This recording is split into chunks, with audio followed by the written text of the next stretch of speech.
唱氣聲第一點咧，就係要識得腹式呼吸先。咁咧，腹式呼吸係點咧？就係當我哋唞氣嘅時候咧，膊頭係唔喐啦，然後咧將佢吸入去個肚嗰度，咁個肚咧係會脹大咗嘅，係啦，吸咗氣啦喎，跟住我哋試下慢慢咁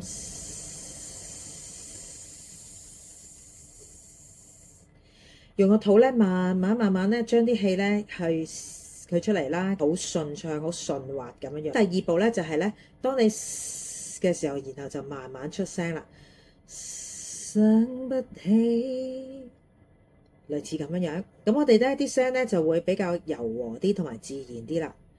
想不起。第三步咧就係留意翻歌詞咧，有邊啲地方咧係需要有氣聲嘅，睇翻個語氣裡面咯喎。譬如想不起，怎麼會病到不分好歹，連受苦都甜美。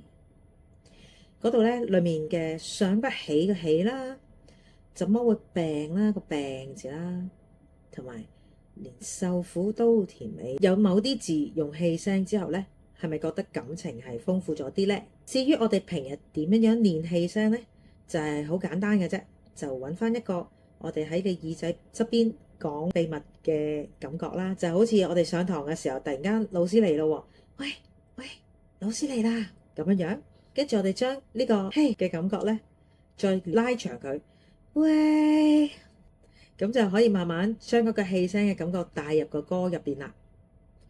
想不起，怎麼會病到不分好歹，連受苦都甜美。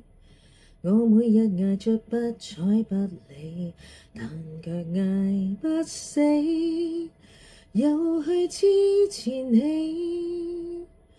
難道終此一生都要這麼不可爭一口氣？咁樣咪好聽好多呢？如果覺得以上嘅教學幫到你嘅話呢，記得 subscribe、like 同埋 share 啊！見。